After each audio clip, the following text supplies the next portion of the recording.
నమస్తే సార్ మీ పేరు? నా పేరు మాదల సిన్నారావు, మర్రవాడ సర్పంచ్ అండి. పంచాయతీ ఎక్కడి నుంచి వస్తున్నారు? మేము కొయ్యూరు మండలం మర్రవాడ పంచాయతీ. సార్ మరి ప్రస్తుత రాజకీయాలు చూసుకుంటే చాలా కీలకంగా మారిపోయాయి. పార్టీలన్నీ ఏకమవుతున్నాయి. జగన్మోహన్ రెడ్డి గారు సింగిల్ గా పోటీ చేస్తున్నారు. ఎలా ఉండబోతుంది 2024లో? సార్ ఒకటండి, తోడలు ఎన్ని వచ్చింది సరే సింహం ఒకటితో ఎదుర్కోవడానికి. కొండలు ఎన్నో జంతువులు ఉంటాయి, కానీ సింహం రాజు. మరి పులిబిడ్డ కడుపున పుట్టిన పులిబిడ్డ జగన్మోహన్ రెడ్డి గారు. మరి ఈ జగన్మోహన్ రెడ్డి గారి ప్రభుత్వంలోన మరి ఎన్నో సంక్షేమ పథకాలు చెప్పింది తక్కువ, చేసింది ఎక్కువ. కానీ ఈ రోజు చిన్న పిల్లగాడికి అడిగితే మరి పిల్లగాడు నా మేనమామలు చూడరు, నా తల్లిదండ్రులు చూడరు, కానీ మాకు ముఖ్యమైన వ్యక్తి మరి మా జగన్ మామ. మరి ఈ రోజు మాకు నాడు నేడు విషయంలోన మరి సరైన సదుపాయాలు ఉన్నాయి, మరి కిట్లు ఉన్నాయి, మరి ఎన్నో రకంగా బూట్లు ఇస్తున్నారు, మరి గోరుముద్దలు. మరి ఈ రోజు మేము ప్రైవేట్ స్కూళ్ళు మానేసాము. జగన్ బడులే ఈ రోజు చాలా ముఖ్యంగా మరి పైసలకు వెళ్తున్నారు. ఈ రోజు చూడాలంటే మరి ఈ యొక్క మన జగన్ పెట్టిన ప్రభుత్వాలు ఈ బడులు మరి ప్రైవేట్ స్కూల్ తీసి పారేసాయి. ఈ రోజు మరి పిల్లగాళ్ళు మరి సందర్భం న్యాయంలోన బడికి వెళ్ళాలంటే భయమైన పిల్లలకి బతులు కొట్టి పంపించారు బడికి వెళ్ళిపోయేవాళ్ళు. ఎందుకంటే సాధారణ సదుపాయాలు ఉండపోయినాయి, అక్కడ దొడ్లో కానీ దొడ్లు సదుపాయాలు ఉండపోయినాయి, పాసలు సదుపాయాలు ఉండపోయినాయి. కానీ ఈ రోజు నాడు నేడులోన సరైన రూపురేఖలు వాళ్ళు దిద్దుతున్నారు. మరి అన్ని సదుపాయాలు ఉన్నాయి. మరి ప్రతి పిల్లగాడికి కూడా 8th క్లాస్ వాళ్ళకి 9th క్లాస్ వాళ్ళకి టాపులు ఇస్తున్నారు. 15,000 20,000 టాపులు ఇస్తున్నారు. మరి ఎందుకంటే ఆ టాపుల్లోన అక్కడ లెక్చరర్స్లు మాస్టర్లు చెప్పిన పాఠాలు మళ్ళీ టాపులో చూసి మరి మళ్ళా రిపండ్గా నేర్చుకుంటున్నారు. ఈ రోజు ఎంతో పిల్లల అభివృద్ధి బాగున్నది. మరి మళ్ళా జగన్మోహన్ రెడ్డి గారు మళ్ళా రావాలి, వస్తారు, మళ్ళీ ఎన్నో పథకాలు మళ్ళీ ప్రజలకు అందించాలని మా అనుసరి నేను మర్రవాడ కొయ్యూరు మండలం మర్రవాడ సర్పంచ్గా నేను కోరుకుంటున్నాను.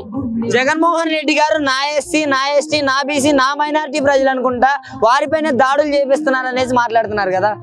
ఒకటండి, జగన్మోహన్ రెడ్డి గారికి కుల మత భేదాలు లేవు, పార్టీ భేదాలు లేవు, అందరు నా వల్లే. కానీ ఓటు వెయ్యని పోని ఏ పార్టీ అవసరం, ఏ కులం అవసరం, నాకు అన్ని కులాలు కావాలి, ఎస్టీ మైనార్టీ బీసీలు అందరు కావాలి, అందరికి నేను సమకు చూసుకుపోతాను. ఈ రోజు మరి ఇంత ఒక పెద్ద పేరు ఉన్నదంటే ఇన్ని మరి జగన్మోహన్ రెడ్డి చేస్తున్నారు. ఈ రోజు ఆ రోజు మరి ఆనాడు టీడీ ప్రభుత్వం ఉన్నప్పుడు ఏం పథకాలు చెప్పనండి, ఏం పథకాలు పెట్టారు.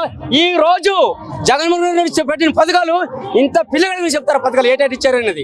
ఇన్ని చెప్తున్నారు కదా, జగన్మోహన్ రెడ్డి గారు ఇప్పటి వరకు రాజధాని ఎందుకు కట్టలేకపోయాడు? సార్ ఒకటండి, రాజధాని కడతారండి. రాజధాని ఎందుకంటే ఈ రాజధాని కట్టడానికి ఆపింది కూడా మేము టీడీపీ వాళ్ళు. టీడీపీ సంఘం ఉన్నారు, జనసేన ఉన్నారు, వీళ్ళు అడ్డుపడుతున్నారండి రాజధాని. ఎందుకంటే మన రాష్ట్రంలోన 3 ఏరియాలు బాగుపడి రాయలసీమ, అటు తెలంగాణ, అటు రాయలసీమ, ఇటు మన అన్ని 3 ఏరియాలు బాగుండాలని ప్లాన్ చేస్తున్నారు. ఈ 3 ఏరియాలు వద్దు, ఒక్క ఏరియాలు కావాలని సంతమం ఉంటాడు. ఒక్క వేరే ముందు సంతమం ఎలా తప్పు చేశాడంటే మన ఉమ్మడి తెలంగాణ మన ఉమ్మడి రాష్ట్రంలో ఉన్నప్పుడు అక్కడ సంతమం ఎక్కడ అక్కడ ఐటీసీలు కట్టాడు, అక్కడ ఏ తెచ్చాడు సంతమం, ఇక్కడ ఏం డెవలప్మెంట్ చేశాడు. ఆ రోజంతా మనం నాశనం అయిపోయాం. ఈ రోజు ఆంధ్ర వాళ్ళు ఎవరు కూడా అందరు కూడా సమకు ఉండాలని ఈ రోజు 3 రాజధానులు కట్టడానికి సిద్ధంగా ఉన్నాడు మా జగన్మోహన్ రెడ్డి. 2024 ఎన్నికల్లో ఎవరిని వదిలే ప్రసక్తే లేదు, అందరినీ బట్టలు కూడా తీసి కొడతాం అనేసి నారా లోకేష్ మాట్లాడుతున్నాడు కదా. నారాయణగా దమ్ము లేదండి. ఇక్కడ ఆడు కొట్టడం కానీ ప్రజల ముందు కొడతారు, చొక్కలు కొడతారు. మళ్ళీ ఎలక్షన్ ఓట్లాడడానికి వస్తే చెప్పులతో కొడతారు, మరి చొక్కలు ఈడేసి కొడతారు. జనాలందరికీ అర్థమవుతుంది. మరి పవన్ కళ్యాణ్కి 28 సీట్లు ఇచ్చారు ఆంధ్రాలో, ఎలా ఉండబోతుంది? అతని వల్ల ఏమైనా ప్రాబ్లం రావచ్చు అండి. ఆడు సిగ్గునెత్తుంటే అసలు పోటీ చేయకూడదు. ముందు పవన్ కళ్యాణ్ గారు భీమవరం గాజువాక చేశాడు, డిపాజిట్ లేవు. మొన్న తెలంగాణలోన 8 సీట్లు అనుకున్నాడు, డిపాజిట్ గలంత అయిపోయి. సీతక్కకు వచ్చిన ఓట్లు కూడా రాలేదు. ఇండిపెండెంట్ వచ్చిన ఓట్లు కూడా పవన్ కళ్యాణ్ రాలేదు. సిగ్గునెత్తుంటే అంటే మనం గెలలేదు. డిపాజిట్ వచ్చి సీతక్కకి, కొమ్మలక్క మా బర్రెలక్కకి దానికన్నా ఇలువడికి లేదు. ఒకటండి, పవన్ కళ్యాణ్ ఈడు సినిమా షూటింగ్కే ఏటుకవుతాడు కానీ రాజకీయంగా పనికిరాడు.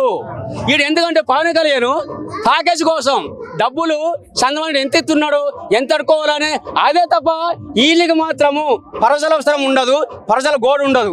ఈ రోజు నిజం చెప్పాలంటే చంద్రబాబు ఏం చేశాడో ఆ నాయకుడు గారు చెప్పాలి. మరి జగన్మోహన్ రెడ్డి ఏం చేశారు మా జనాలు చెప్తారు, మా బడులు ఉన్న పిల్లలు చెప్తారు. యువత సపోర్ట్ అంతా పవన్ కళ్యాణ్కే ఉంది, పవన్ కళ్యాణ్ సీఎం అవుతాడనేసి మాట్లాడుతున్నారు కదా. ఒకటండి, ఇప్పుడు యూత్ ఉన్నారు ఇక్కడ. నేను నా వెనకదల ఒక బస్సు, నేను యూతే, నా బస్సులోన 70 మంది తీసుకొచ్చాను. అక్కడ ఎవరున్నారు? టీడీపీలు ఉన్నారు, జనసేన ఉన్నారు. వచ్చారు నా ఎవరి నాకు వచ్చారండి, నా ఎవరి వచ్చారు. అది వాళ్ళు ఓటింగ్ మా దానికి వేస్తారు అంతే. మీలాంటి యువత ఎవరి వైపు నిలబడబోతుందంటారు ఈసారి?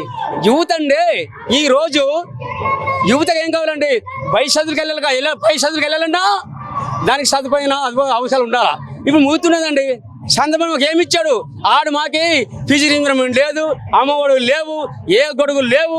లేకే గిరిజనులో ఉన్న పిల్లలు చదువులాగిపోయి ఈ రోజు మరి గిరిజనుల పిల్లలు మరి పై చదువుకు వెళ్తున్నారంటే జగన్మోహన్ రెడ్డి దయ వల్ల కాదు. ఇప్పుడు మీరు ఇంత ఓపెన్ గా పవన్ కళ్యాణ్ నిన్ను మాట్లాడినారు, జన సైనికులు రేపు మీ పైన దాడి చేస్తే ఏం చేస్తారు?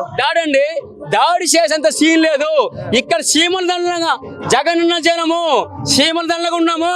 మా మీద దాడి చేస్తే ఒక్కొక్కడికి శర్మలు ఒలిసి మారి ఆ శర్మలు మా చెప్పు కింద కుట్టించి జగన్మోహన్ రెడ్డి గారికి కనిగిస్తాం చెప్పులు. మరి ఎన్నికల సమయం 3 నెలలే ఉంది కదా, మరి ఇన్ని పార్టీలు పొత్తుతో వస్తున్నాయి. వాళ్ళు చూడకపోతే 100 రోజుల్లో అధికారం మారబోతుంది, మేమంటే ఏంటో చూపిస్తాం, మా కల్టు చూపిస్తాం అంటున్నారు కదా. ఏమండి, నాలుగు డుమ్ము ఉండదండి, ఏదంతా దొక్కుతుంది. కానీ నిజాలు మాట్లాడాలి, నిజాలు మాట్లాడాలి. ఇప్పుడు ఏముండదండి, ఇది ఏదంతా దొక్కుతుంది. అక్కడ తప్పేటో రైట్ ఏటో గమనించే ఏ పార్టీ నుంచి మాట్లాడాలి. కానీ ఒకటి చెప్తుందండి, అభివృద్ధి చేసేవాడికి చేయించాలి తప్ప అభివృద్ధి చేసేవాడికి అడ్డుపడ్డవాడు గాడిదే జనాలకు తెలిసిపోయింది. ఈ రోజు జగన్మోహన్ రెడ్డి గారు 170 స్థానాలు గెలుస్తానని చెబుతున్నాడు. ఎన్ని స్థానాలు రావచ్చని మీరు అనుకుంటున్నారు? పక్కండి, ఏదైనా మాకి అక్కడ 175లోన ఒక 10 ఇటు అవుతుంది కానీ 165 మాత్రం గేరంటూ. మళ్ళీ సీఎం మాత్రము మా జగన్మోహన్ రెడ్డి వస్తారని కూడా అందరు కూడా మేము నమ్మకం ఉన్నాము. అతని సీఎం ఏమైనా సరే. సార్ ఒకటండి, సీఎం సార్ గారు ఈ రోజు మీ యొక్క పుట్టినరోజులు మా యొక్క చింతపల్లి నిజ మండలంలో చేసుకోవడం మీ యొక్క ధన్యవాదాలు అండి. మీకు మరి థ్యాంక్స్ సార్.